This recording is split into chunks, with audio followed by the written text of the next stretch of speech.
Chapter 8, Section 4, Lengths of Curves.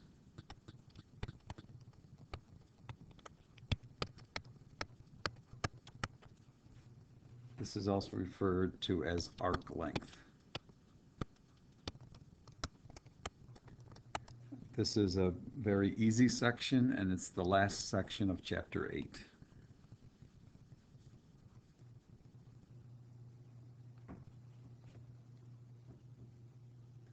The length of a smooth curve from the length of a smooth curve, y equals f of x, from x equals a to x equals b is the integral from a to b of the square root of 1 plus dy dx squared dx.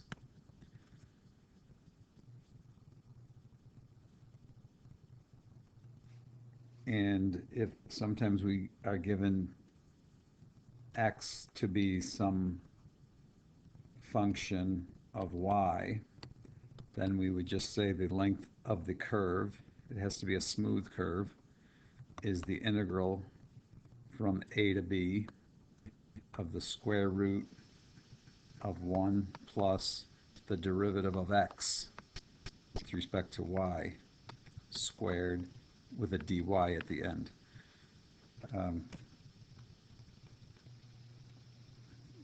You can see all the x's and y's trading places here, and also these numbers in the first formula are x values, the a and b, and in this second formula the numbers attached here are y values. So the most challenging part of this section is just remembering these formulas, just committing this to memory, or this one. So here's an example.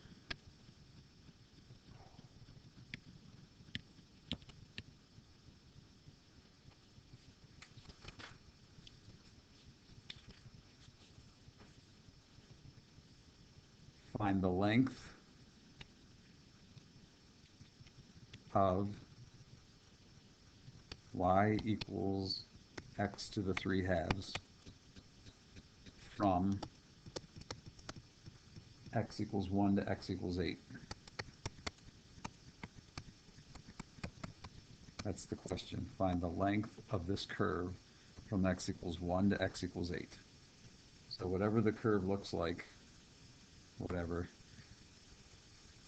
from wherever x is 1 to wherever x is 8, we're looking for the length along the curve, not the straight line distance from one point to another, the length traveling along the curve. And I'm not saying the curve looks like this, but we can find the length of the curve using the formula.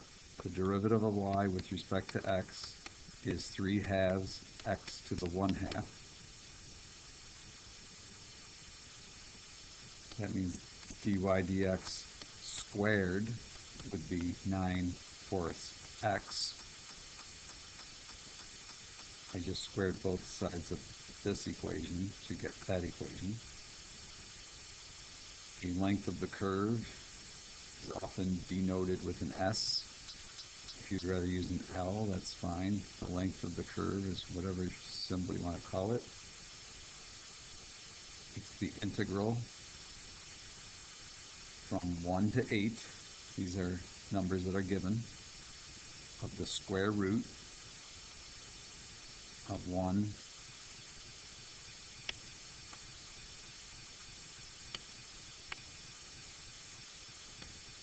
plus what I just wrote there with the dx out here at the end.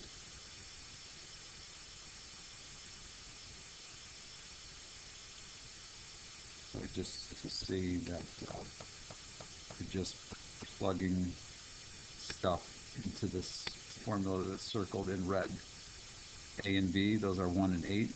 Square root of 1 plus, that's all there. After the plus is dy dx squared. So after the plus, I wrote 9/4 x. The x is always at the end. That's it. So put this in your calculator, and you'll see that the length of the arc will be approximately 22.803. That's it.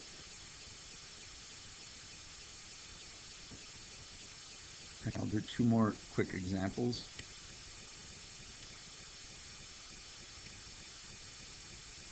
Find the length. This is another example. Find the length of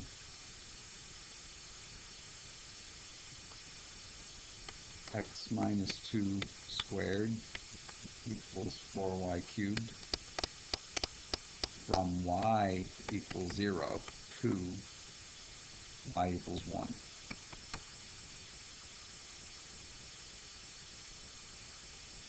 So this graph can be drawn as some curve. We're going to find how long it is along the curve from this y value to this y value. So first we're going to find the derivative of x with respect to y. I'll take the square root of both sides of this.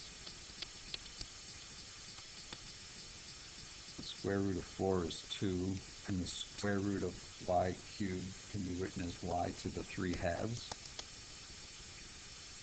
So square root of x minus 2 squared is x minus 2. The square root of 4 is 2. And the square root of y to the third can be written y to the 3 halves.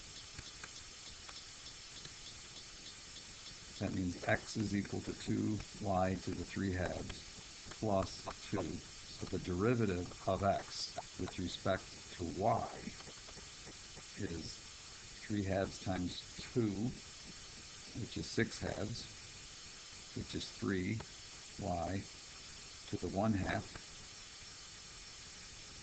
plus 0. Let's square both sides of this. The derivative of x with respect to y squared will equal 9y. And our formula for the length of arc, one of the two formulas, it's the integral from some number to some number of the square root of 1 plus the derivative of x with respect to y squared with a dy here. And because we have x equaling a function of y and a dy at the end, these numbers attached have to be y values, which is fine because we're asked for the length of the arc from y equals 0 to y equals 1. That means it's the integral from 0 to 1 of the square root of 1 plus, right after the plus sign, we're going to put 9y, because that's what dx dy squared is. Put this in your calculator, this integral, and you will get 2.268. That's the answer. All right, one more example. Find the length of y equals the natural log of the secant of x from x equals 0 to x equals pi over 3. We'll do this one without a calculator.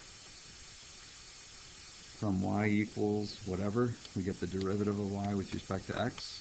The derivative of the natural log of something is 1 over the something times the derivative of this something. The derivative of secant x is secant x times tangent x. dy dx, because of canceling, is just tan x.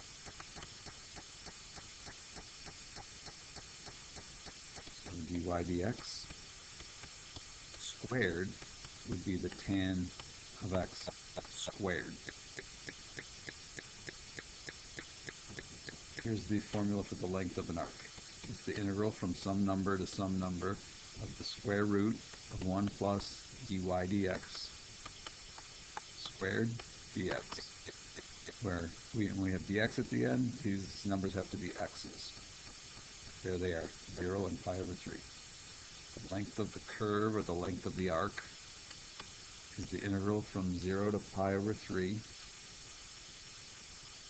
These are x's that are given, of the square root of 1 plus, in this problem, dy dx squared is tan squared x. Don't forget the dx at the end.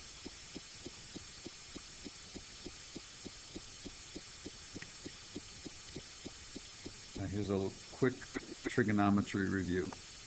Sine squared x plus cos squared x equals 1. Right?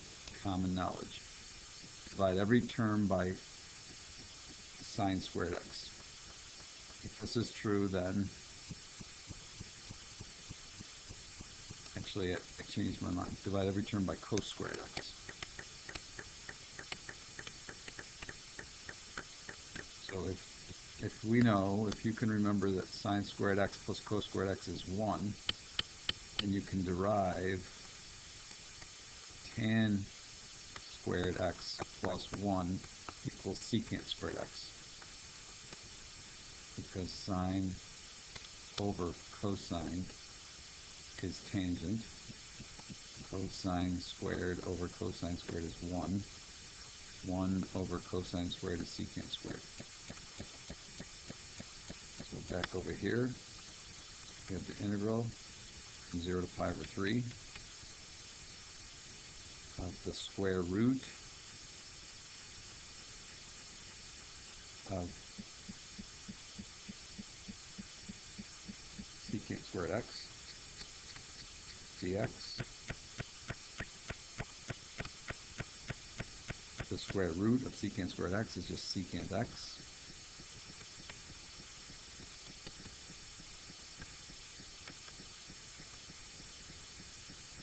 And here's an integral formula that is actually not on your sheet. We might add it. You might add this to your integration formula sheet. The integral of secant x is the natural log of secant x plus tan x. This is not on your sheet, I realize that, but this is true. The integral of secant x dx is the natural log of secant x plus tan x. Plus c, leave that out, use these numbers attached instead. So everywhere there's an x, we're going to put pi over 3. The natural log of the secant of pi over 3 plus the tangent of pi over 3 minus, and then everywhere there's an x, we're going to put 0.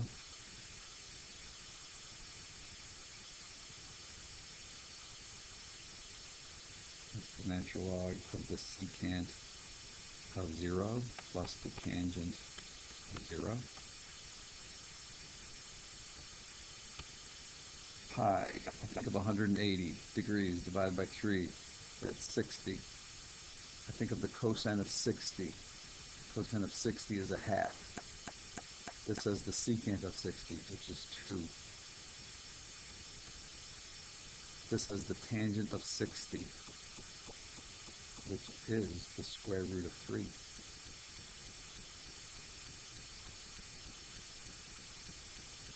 Cosine of 0 is 1, so the secant of 0 is also 1. And the tangent of 0 is 0. 1 plus 0 is 1, and the natural log of 1 is 0. The natural log of 1 is 0. So the final answer is the natural log of 2 plus radical 3.